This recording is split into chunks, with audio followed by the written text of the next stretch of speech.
Welcome to the Resilience Lounge. Welcome, welcome, welcome.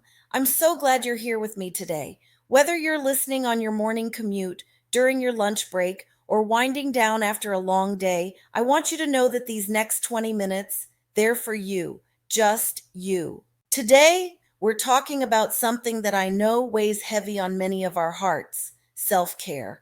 But not the bubble bath and face mask kind of self care that social media loves to sell us, though those things are lovely. We're talking about self care as survival, self care as resistance, self care as absolutely unequivocally non negotiable for women of color. Let me start by saying this: if you've ever felt guilty for taking time for yourself, you're not alone. If you've ever felt like you need to be everything to everyone, the strong friend, the dependable daughter, the tireless worker, the unshakable mother, you are not alone. If you've internalized the message that your worth is tied to how much you can endure, how much you can carry, how little you complain, sister, you are not alone. For generations, women of color have been conditioned to prioritize everyone else's well being over our own. We've been taught that strength means silence, that resilience means suffering without support, that taking care of ourselves is somehow selfish or indulgent. But here's the truth: you cannot pour from an empty cup. And more importantly, you shouldn't have to. Self care isn't selfish, it's sacred. It's how we honor the bodies and minds that carry us through this world. It's how we break cycles of burnout and generational trauma. It's how we model for our daughters, our sisters, our communities that we are worthy of our own love and attention. So today we're reclaiming self care. We're making it practical, accessible, and most importantly, non negotiable. Let's talk about why self care for women of color isn't just important, it's critical. The reality is that women of color face unique stressors that compound over time. We navigate racism, sexism, and often other intersecting forms of discrimination daily. Studies show that Black women, Latina women, Asian women, Indigenous women, we experience higher rates of chronic stress, anxiety, and depression. And yet, we're often the least likely to seek help or prioritize our mental health. There's this concept called weathering, the idea that chronic exposure to social and economic disadvantage causes accelerated physical and mental deterioration. It's why Black women in particular face higher rates of maternal mortality, heart disease, and stress related illnesses. Our bodies literally bear the weight of systemic oppression. And then there's the strong Black woman schema, which celebrates our resilience while simultaneously trapping us in cycles of overwork and emotional suppression. This isn't unique to Black women. Many cultures within communities of color have similar expectations. The model minority myth for Asian women, the Marianismo expectations for Latina women, the expectation that Indigenous women will be the keepers of culture while navigating colonial trauma. These narratives are killing us, slowly but surely. Self care is how we fight back. It's how we say, my life matters, my peace matters, my joy matters. So, what does non negotiable self care actually look like? Let me be clear: it's not about adding more to your to do list. It's about integrating practices into your daily life that protect your mental and emotional health. Think of these as your non negotiables, the things you do for yourself with the same commitment you show up for others. Let's start with the morning. How you begin your day sets the tone for everything that follows. Morning ritual. One, the sacred pause. Before you check your phone, before you start thinking about your to do list, give yourself 5 minutes, just five. Sit at the edge of your bed, feet on the floor, and take 10 deep breaths. Place one hand on your heart, one on your belly. Feel yourself breathing. Say something kind to yourself. It could be simple: I am here, I am enough. I will move through today with grace. This practice isn't about toxic positivity. It's about grounding yourself in your body before the world makes demands of you. Morning ritual 2, nourishment without negotiation.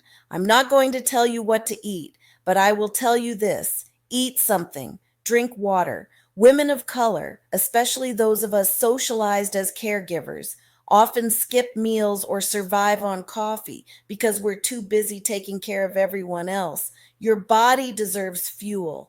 Your brain needs nourishment to regulate your emotions and handle stress. Make it easy on yourself. Prep smoothie ingredients the night before. Keep healthy snacks visible. This isn't about perfection, it's about consistency. Morning ritual. 3, movement as medicine. You don't need a gym membership or an hour-long workout. You need to move your body in a way that feels good. Maybe it's stretching for 10 minutes. Maybe it's dancing to one song that makes you feel alive. Maybe it's a walk around the block. Movement releases tension we don't even realize we're holding. For women of color carrying the weight of code switching, microaggressions, and hypervigilance, our bodies store trauma. Movement helps release it. Now let's talk about midday practices. Those moments when the stress is mounting and you need to reset. Midday practice 1, the boundary break. This is where you practice saying no, or not right now, or let me get back to you.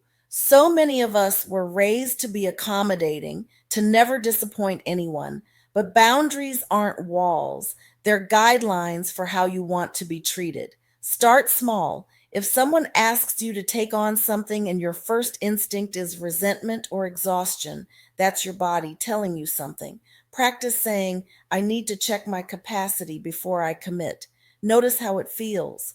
Notice that the world doesn't end. Midday. Practice 2, the 5-minute reset. Set a timer for midday and step away from whatever you're doing. Close your eyes, roll your shoulders, stretch your neck. Take 3 deep breaths and ask yourself, what do I need right now? Water, a snack, to step outside, to text a friend something silly? Then give yourself that thing. This practice trains you to check in with your needs throughout the day instead of pushing through until you crash. Midday, practice 3, joy snacking. Keep a list on your phone of things that make you smile, funny videos, photos of loved ones, a playlist of songs that lift you up, voice notes from friends. When you feel overwhelmed, take 60 seconds to consume one of these. It sounds small, but these micro moments of joy interrupt stress cycles and remind your nervous system that you're safe.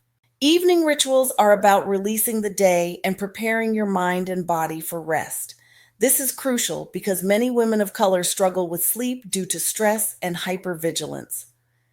Evening ritual 1, the brain dump. Get a notebook. I call mine my worry journal. Before bed, write down everything swirling in your head: tasks for tomorrow, things that upset you, conversations you're replaying. Get it all out of your head and onto paper. This tells your brain, we don't need to process this while we sleep.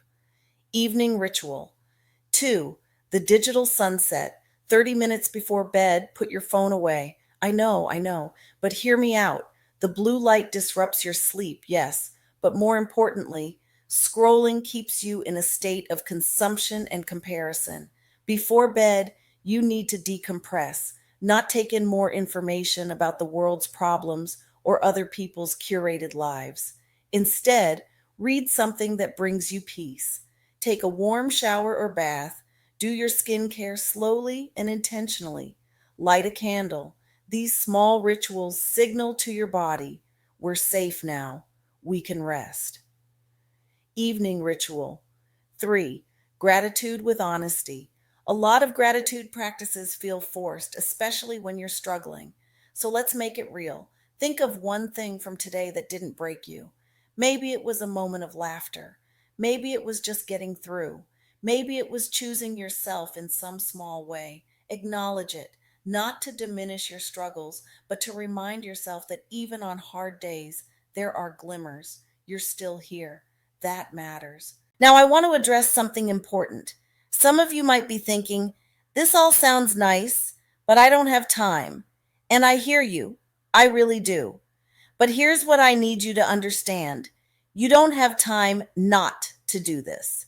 Burnout isn't just feeling tired, it's when your body and mind start shutting down. It's illness, it's depression, it's strained relationships, it's losing yourself. The time you save by not taking care of yourself gets spent recovering from the inevitable crash. We have to stop treating self care like a luxury and start treating it like what it is: a necessity. And yes, there are systemic barriers. Yes, as women of color, many of us are dealing with financial stress, lack of access to health care, discrimination, and family obligations that feel impossible to balance. I'm not dismissing any of that. But within those constraints, we have to find pockets of agency. We have to be creative. We have to ask for help. We have to stop believing that struggling alone is noble. Self care also means community care. It means being honest with your sister friends about when you're struggling. It means organizing childcare swaps so everyone gets a break. It means normalizing therapy and mental health support in our communities instead of treating it like a taboo. Let me share something personal. There was a time in my life when I wore my exhaustion like a badge of honor. I thought being tired meant I was working hard enough, sacrificing enough, proving my worth. I thought rest was for people who had the privilege of time, and I didn't, until my body forced me to stop. Panic attacks, insomnia, a chronic illness that appeared seemingly out of nowhere, but was really the accumulation of years of stress. My body was screaming what I refused to acknowledge.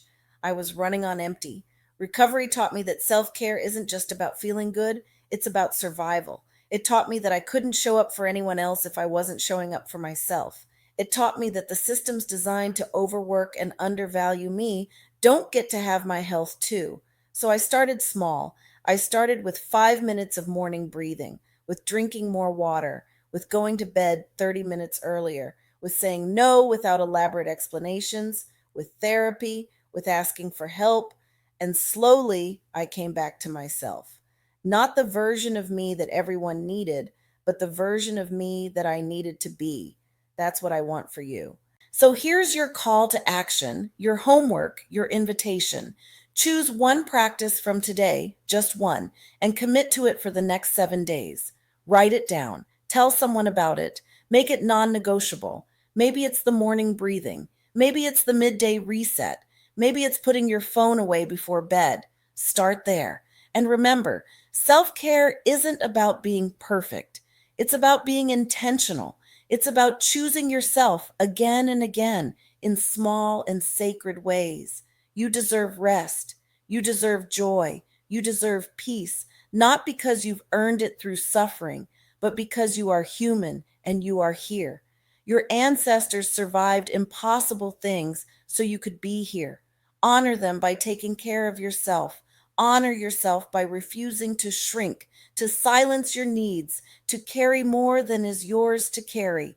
Self care for women of color isn't just personal, it's political, it's radical. It's how we stay alive and whole in a world that often wishes we were neither. So take up space, protect your peace, make your well being non negotiable. Building on what I said about community care, it's vital to remember that our healing is interconnected. Sometimes self care isn't just about what you do for yourself, but what you allow others to do for you and how you show up for others. It's about creating a web of support, a sanctuary where we can collectively shed the burdens that society places upon us. This might look like sharing resources, offering a listening ear without judgment, or simply being present for a sister in need. It's about understanding that asking for help is a profound act of self care, and offering it is an act of communal strength. We are not meant to do this alone. Our ancestors thrived in community, and we too must lean into that legacy. Let us build spaces where vulnerability is celebrated and where the act of nurturing one another becomes as commonplace as nurturing ourselves. Because when one of us rises, we all rise. And when one of us heals, we create ripples of wellness that extend far beyond ourselves. This collective approach to well being is not just powerful, it's revolutionary.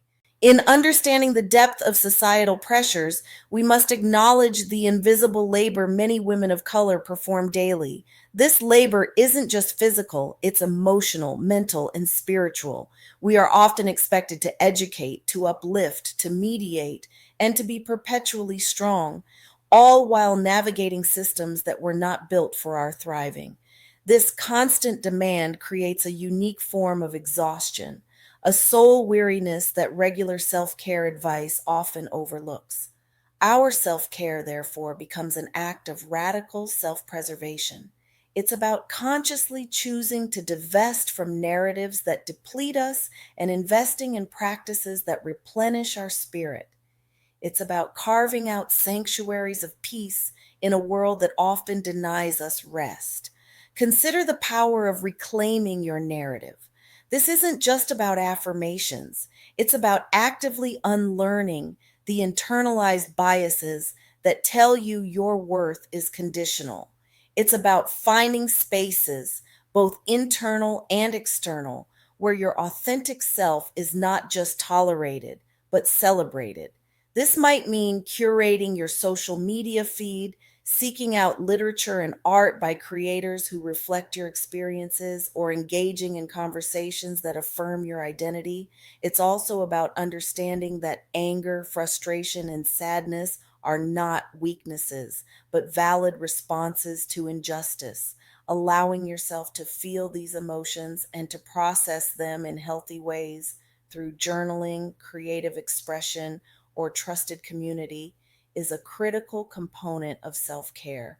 It's a refusal to perform happiness or strength when your spirit is aching. Finally, remember that self care is a journey, not a destination. There will be days when it feels impossible, when the weight of the world seems too heavy. On those days, extend yourself grace. Do the smallest thing you can to nurture yourself, even if it's just 5 minutes of silent breathing. Every small act of self love is a step towards liberation, a testament to your unwavering resilience, and a powerful message to a world that needs to hear it. I am worthy, and I am here to thrive. Remember, your well being is a revolutionary act. In a world that often demands your silence, your exhaustion, and your perpetual output, choosing self care is a powerful declaration of your inherent worth. It's about nurturing the vibrant spirit within you so you can continue to shine your light, inspire your community, and break generational patterns. Prioritize your peace, protect your energy, and remember that every act of self love creates a ripple effect, empowering not just yourself, but all the incredible women of color around you. Keep thriving, keep healing, and keep rising. Thank you for listening in. Like us, share us, give us a heart. If this resonated with you, share it with another woman of color who needs to hear it. Let's normalize prioritizing ourselves. Until next time, take care of yourself because you matter. Your life matters. Your peace matters. Be well, and we'll see you next time in the Resilience Lounge.